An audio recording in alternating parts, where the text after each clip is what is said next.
All right, YouTube, it's time to react to the debate last night, the Republican debate leading up to South Carolina, which votes. They have their primary in less than a week.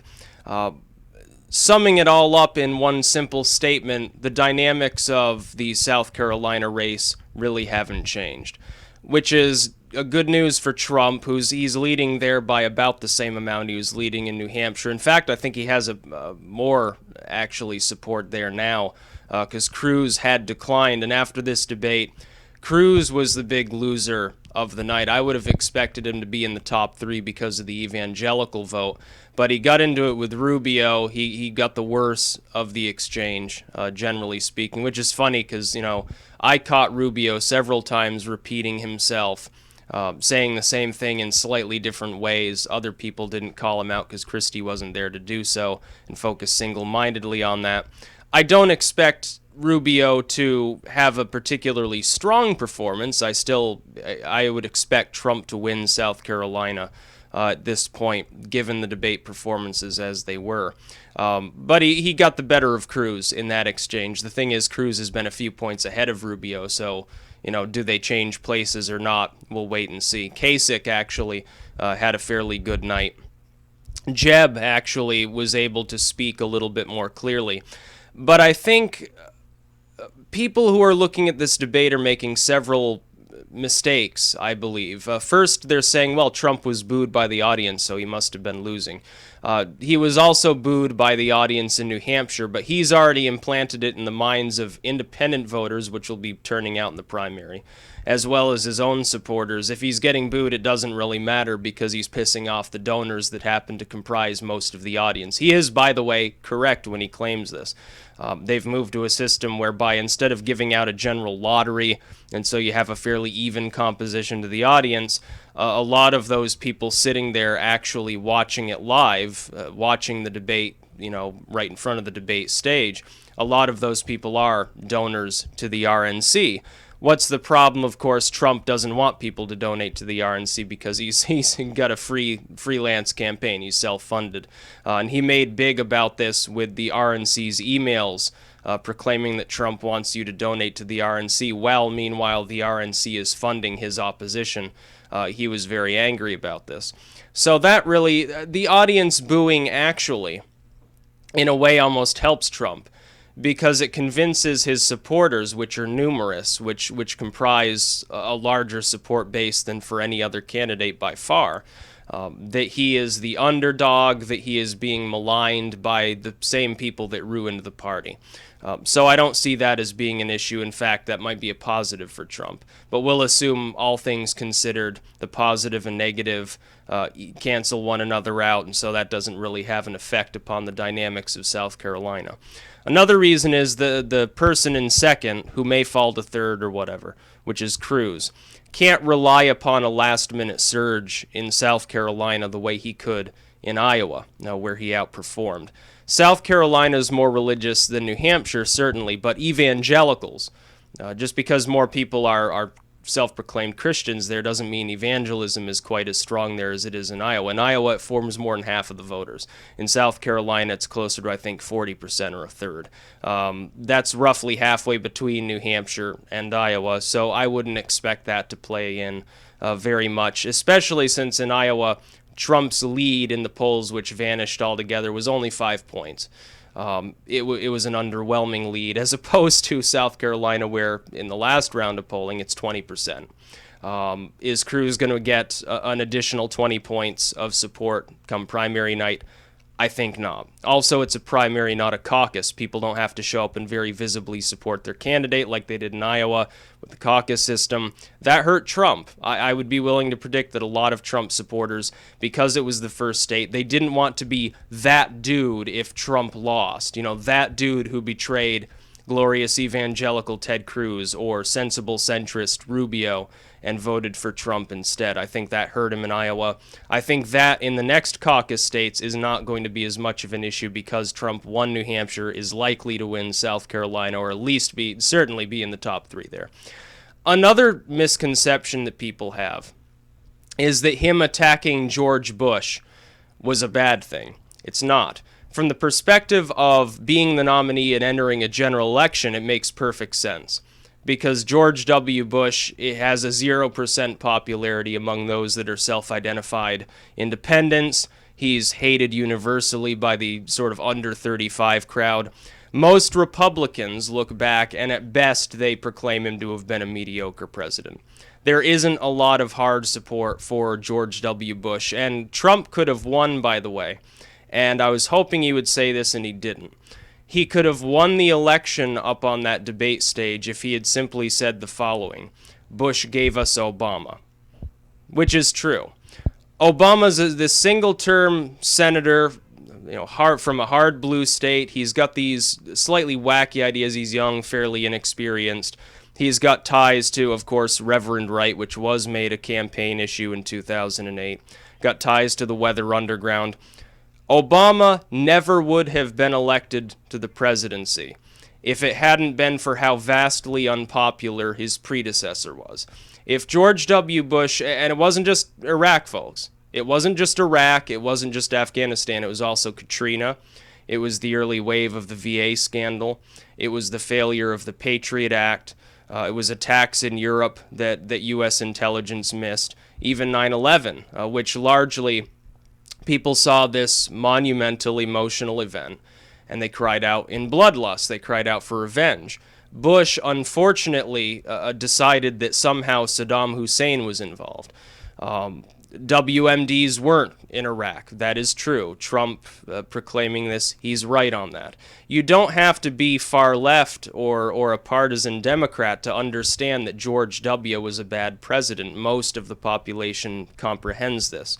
I think that Jeb can get a pass on defending Bush because, well, he's related to W. He's his brother. He can get a pass on that. It's not going to hurt him so much. All of Jeb's fans know he's a Bush. They know that he likes his brother. It's his fucking brother. Nobody gives a fuck. But when Rubio and Cruz come out and say, oh, well, no, you're attacking Bush. It's really Obama that's at fault for all this stuff. Obama never would have gotten elected in the first place if it hadn't been for George W. being such a fuck-up. George W. was an epic fuck-up. Look at the response to Katrina. Look at domestic policy. It wasn't just his foreign policy that was screwed up. And by the way, for the so-called fiscal conservatives wanting to defend George W. Bush, he threw more money into the social spending system than you could possibly think about. Where do you think that all that deficit was coming from? It wasn't just the war effort that went awry. Thousands of Americans died. It permanently destroyed Iraq. And by the way, one thing regarding PolitiFact. PolitiFact is generally reliable, but they have swung and completely missed on the issue of Trump coming out against Iraq. Because he did. He can prove it because there are video clips of him on the news saying that it was a disaster as early as 2004.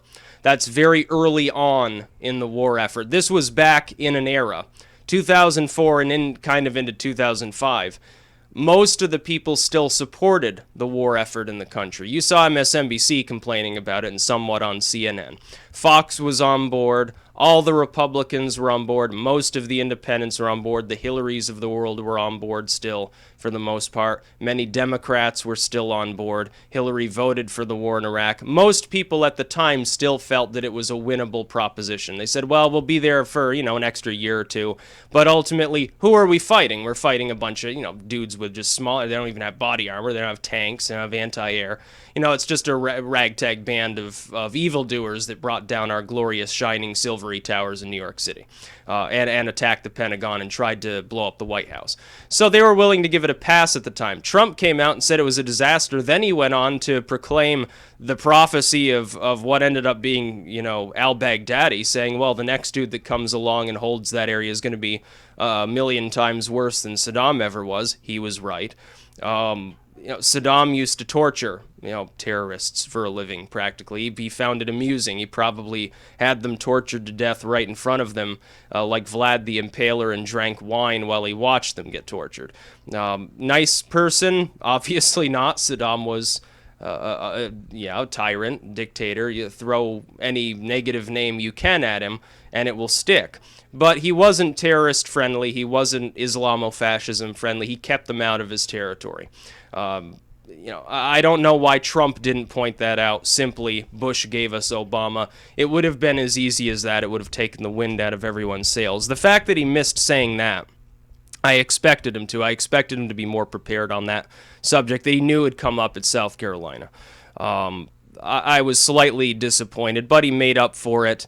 Any attack on Trump should be seen as somebody who's not in the lead wants to bring down the person in the lead so that they can be in the lead.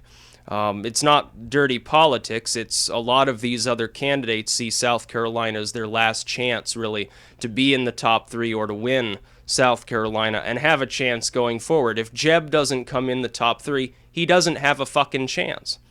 In fact, he probably couldn't even have a chance if he came in 3rd. He probably needs to come in 1st. Is that going to happen? I predict absolutely not. Jeb will not be the person who wins South Carolina. Regardless of what he wants to say about his brother, I was also slightly surprised that Trump, when Jeb came out and said, well, I'm getting tired of you attacking my family, why didn't Trump just say, well, yeah, of course he's your brother. He's also an ex-president. I'm going to criticize him however I feel appropriate. Again, most of the people in this country, when you hear George W. Bush, they think of a person who is dumb, or a person who was evil, or a person who at the very least was ineffective. He didn't really know what he was doing, or seemed not to most of the time. Is it going to hurt Trump to attack a fellow Republican who happens to be one of the least popular Republicans in modern history? I don't think so. There may be a few Bush fans down in South Carolina who will say, well, fuck Trump if he doesn't like W. There may be a few. Ultimately, though, that's going to be far outweighed by those who are Trump supporters already, who form more than a third, apparently, of South Carolina's population that will be voting in the Republican primary there, who are now even more hardened in their support for Trump because one of the things they like about him is he's willing to go after other people within the Republican Party. As for issues like gay marriage, Planned Parenthood, and all of these things, yeah, Trump doesn't really care if you get an abortion. This is not a bad thing in a general election. He's already thinking forward to the general.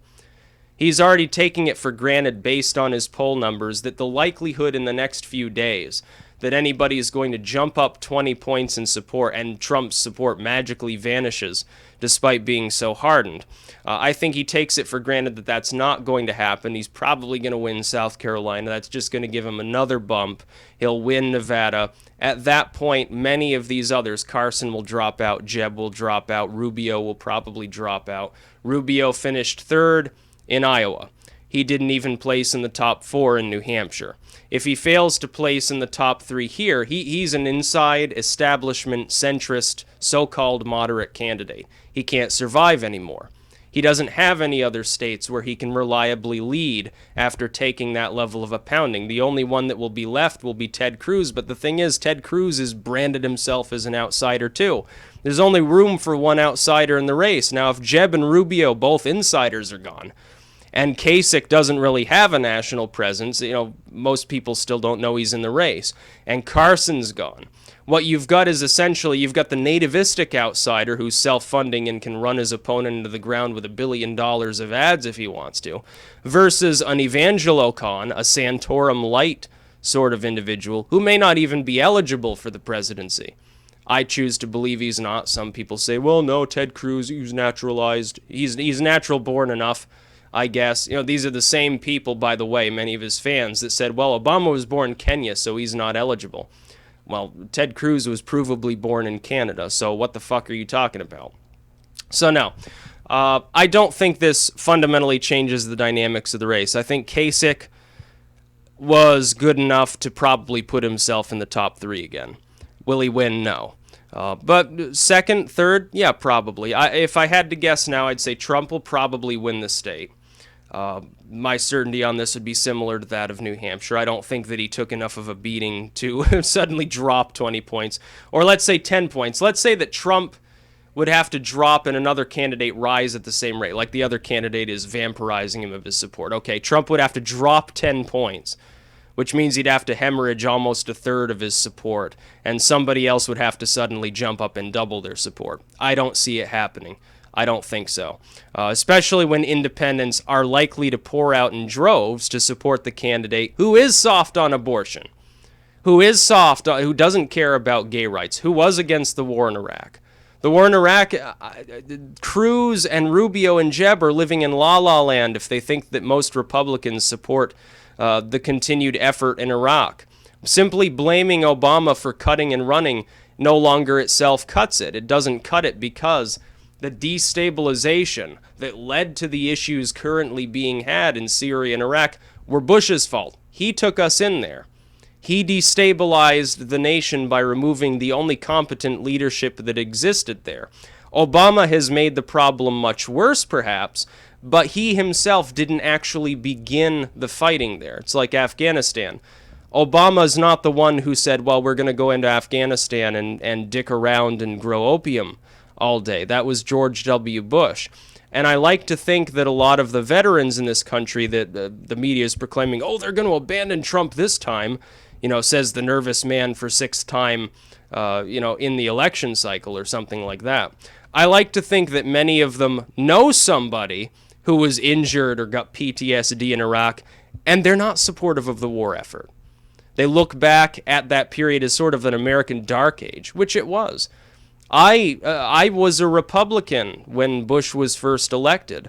As soon as it became clear that he had no idea what he was doing, that the war was going awry, and there were no weapons of mass destruction that justified our incursion there in the first place, and it was clear that Afghanistan was still unstable, and it was clear we were no safer, and the budget was horrible, and taxes didn't actually fall as much as Bush had promised, and we ran up debt after debt after debt, trillions of dollars. As soon as it became clear how bad things really were, I abandoned the Republican Party. I was in the GOP at the time. And I voted for Obama, which was its own mistake. Then I redeemed myself. I swung to Ron Paul in 2012. Then it became clear that Obama was a shithead too, but why was Obama a shithead? He was a shithead because he failed to undo fundamentally most of what Bush had done. He kept doing the same. He doubled down on the worst of what Bush had done. And he shows that he is perhaps even more inept in foreign policy. But saying that Obama is an F- president and, is clueless, pandering, hypocritical, a lying idiot doesn't excuse George W. for being basically the same thing. And most independents, and I would say at least a sizable minority within the GOP, are going to understand this. That helps Trump. You think the average Trump supporter, knowing his views on such issues, you think the average Trump supporter looks back at W and says, oh, what a great president W was? Of course not. He's not going to lose a single supporter because he attacked George W. Bush. There may be some people who jump aboard some other candidate who swung at him particularly hard, but that's just them stealing votes from one another. You saw, by the way, Cruz and Rubio going at it as well on immigration. Trump sat there and had to bite his tongue and try not to laugh, specifically because he was the one that injected that issue in the first place. Nobody else was really discussing it. And both Rubio and Cruz took a much softer line on immigration until Trump moved so far to the right that it would make them look like a pair of liberals if they didn't go just as far as Trump had. The problem being they had already made their views known, so now it becomes a dick fest between Rubio and Cruz, who would rather attack each other on the issue and ignore the elephant in the room, which is Trump, who was always saying the same fucking goddamn thing. They would rather attack one another, draw attention away from the fact that they're both being hypocritical. They are both lying on the issue. They were both much softer on it before and now have been dragged to the right by Donald Trump, who has made it one of the top issues of the campaign. By the way, South Carolina, if I had to predict, a lot of the people down there probably will vote based on the candidates' views on immigration. I think this is why Rubio and Cruz sparred as well, over an issue that neither of them really have the upper hand in. They're sort of, both second tier behind Trump. They did that because they want to be seen as very strong on cracking down on illegal immigration, because there are a lot of nativists in South Carolina. This is why I think Trump will win, because all of those individuals are spoken for, that 10 or 20 or whatever percent of the state's population that is somewhat racially tinged and nativistic. They're not going to vote for... Ted Cruz is Hispanic. Marco Rubio is Hispanic. Ben Carson's black, and Jeb is, a complete undercard at this point. He's a joke. He's made himself into a joke, and nobody truly believes that he's going to tackle any big issues. He'd be like W. So that leaves Trump or Kasich, but the thing is, a lot of those people don't even know who Kasich is. I think Kasich will be the anti-Trump here, and I think it's likely he'll be in the top 3. And I think Cruz or Rubio are both sort of even at this point as to which one of them will be in the top 3, along with Trump probably in first and Kasich in second or third. I would be very surprised if Trump loses South Carolina based solely on his views on immigration largely. By the way, I don't think he can really lose South Carolina, but we'll see about the next round of polling that comes out. If Trump does manage to collapse by 10 points and somebody else eats up most of that support, then that may change. But even then, Trump would still be in the top 3. He doesn't have anything to lose at this point in South Carolina. I predict his support at this point after New Hampshire is much harder than it was in Iowa, and that nobody's going to really be able to supplant him in that first place slot. But again, we'll see what happens. But the debate, it did devolve into a shouting match. Even the moderator got booed at several points, which wasn't a surprise. CBS did handle this fairly badly, as opposed to some of the prior debates that were generally, they were decent, whether it's Fox or CNN or whatever. They're decent to mediocre. This one was a shitfest. It was the worst debate so far as its format. The moderators couldn't even ask the questions without stumbling over their words and stammering constantly. It was rather funny to watch. I think the moderators lost more support than any of the candidates did. That's about all. Peace out.